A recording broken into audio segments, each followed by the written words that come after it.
In this lesson, you're going to learn advanced business expressions that will help you sound professional, fluent, and natural in the workplace. And you need to know these expressions. And at the end, I'm going to quiz you, so make sure you watch right to the end. Of course, I'm Jennifer. Welcome back to JForrest English. Now let's get started. The expression to get down to business means that you start focusing on the main topic or the main task. Now, when you learn expressions, you need to pay attention to the individual words. So here we have get down to business. You need to make sure that you use the correct words and you conjugate your verb, in this case, get. So let's talk about how you would use this expression at work.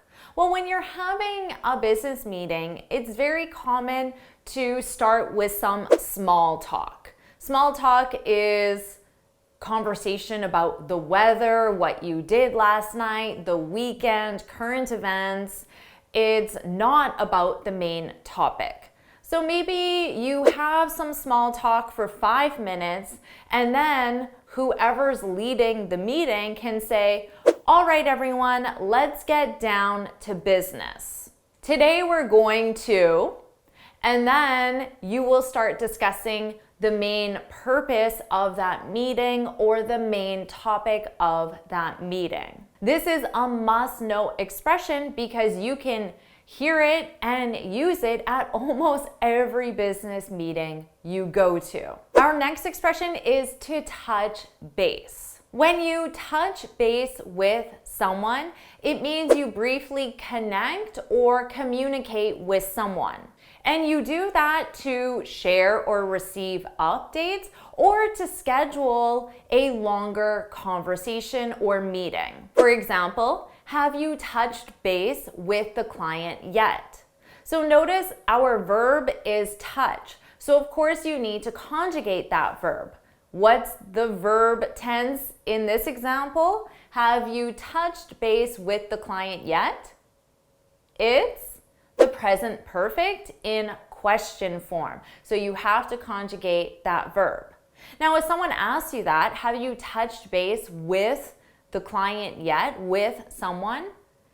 They're asking if you have connected with that client or if you've had a conversation, even if it was only a 2-minute conversation with that person. Now, an important note is that native speakers love turning verbs into nouns. And we do that with this verb, to touch base. We turn it into a noun, and I could say, let's have a quick touch base tomorrow to discuss the conference. Notice here it's a touch base, a quick touch base. A touch base is a quick meeting or a quick conversation with someone. So you can use this as a verb, to touch base, or as a noun to sound more like a native speaker, a touch base. Now let's talk about the idiom to be on the same page as someone. This is an idiom that means you have a shared agreement or understanding about something. So if you're on the same page as someone, it means you both agree or you both disagree, but your understanding is the same, whether that's positive or negative. This is very commonly used in business meetings where you might be discussing a plan of action or a proposal or an idea, and then someone says, "Are we on the same page?" And that person is asking if everyone agrees that you should do something or shouldn't do something or should buy something or shouldn't buy something. It simply means that everyone agrees. So maybe at the conference, someone suggested that you should cancel the conference. And this person explained why. And then later, this person could say, Thankfully, we were on the same page about canceling the conference. So this person suggested canceling the conference and everyone agreed. So everyone was on the same page. Notice the verb is the verb to be. So you need to conjugate that verb. Now let's talk about to brainstorm. Do you know this one? To brainstorm. This is the concept of generating creative ideas through group discussion. I personally love brainstorming. I love the creativity of just sharing ideas, trying to solve problems, trying to think of something new with other people. Now, this is another verb that native speakers love using as a noun. A brainstorming session. Notice how you have to add session. It wouldn't sound right to say a brainstorm session. That's acceptable, but it's more common to say a brainstorming session. So to add ing to brainstorm, a brainstorming session. With the verb, you could say, we brainstormed a lot of great ideas yesterday. So as the verb, it's in the past simple, ed, we brainstormed. Or you could say, we had a very productive brainstorming session. So here the verb is have, to have a brainstorming session. So you conjugate the verb. We had a very productive brainstorming session. Our next expression is to think outside the box. Have you heard this one? When you think outside the box, it means that you think creatively and you also consider unconventional ideas. It doesn't necessarily mean that you will do something unconventional, but you'll consider it. And brainstorming sessions can be a lot more fun when you think outside the box. So let's say you have an ambitious goal, like doubling your sales. You might be at a brainstorming session and someone could say, if we're going to double our sales, we need to think outside the box. So you need to think creatively and consider unconventional ways to double your sales. And thankfully, a lot of students are thinking outside the box when it comes to ways to improve their English. The more traditional way was to study a textbook, memorize grammar rules, memorize vocabulary lists, and study this textbook for hours. But now you can have a more unconventional approach. You can think outside the box and do things like watch a YouTube video or study a native speaker on TV or in movies and use that to improve your listening skills and add expressions to your speech so you sound exactly like the native speaker. And actually, that's exactly what my students do in the Finally Fluent Academy. And I really thought outside the box when I designed this program because I know that traditional language programs don't get results and they take a very long time to get any results. So that's why it's very important to think outside the box. Let's talk about the bottom line. This is the most important result or outcome or topic. For example, the report had 33 recommendations, but the bottom line is we need to reduce our operating costs. So the bottom line, that's the most important topic or recommendation. We need to reduce our operating costs. So let's say you're very busy, but one of your colleagues or employees comes to you and says, do you want to hear about the meeting yesterday? And you could say, just give me the bottom line.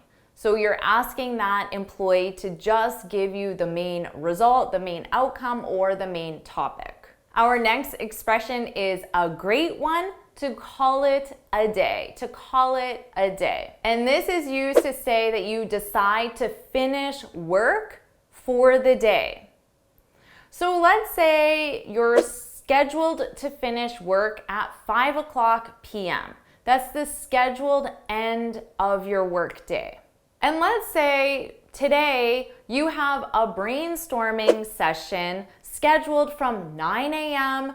to 5 p.m. So an all-day brainstorming session. Now around 3:30 p.m., maybe your boss could say, we generated a lot of amazing ideas today.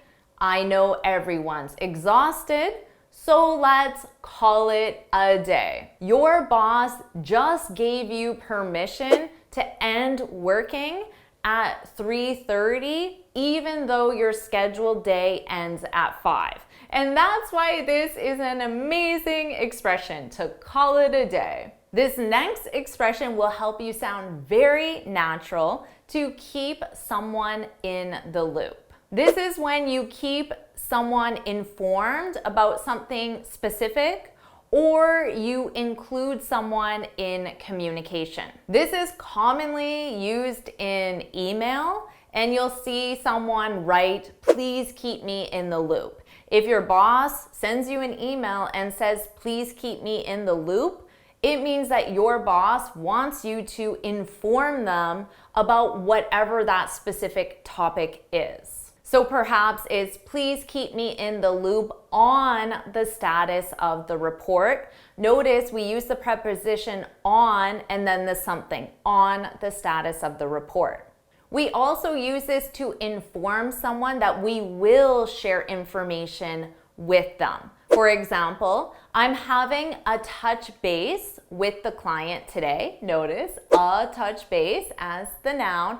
I'm having a touch base with the client today about the marketing proposal. I'll keep you in the loop. So I'm volunteering to keep you informed. So when I have more information about the marketing proposal, I will share it with you. Let's talk about how to use to bring someone up to speed.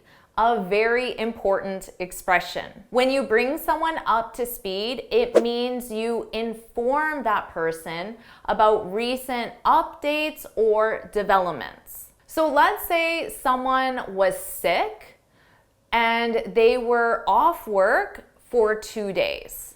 So that person's knowledge is 2 days old. They don't know what has happened for the last 2 days. So when they get back to work after they recover, they might ask you to bring them up to speed.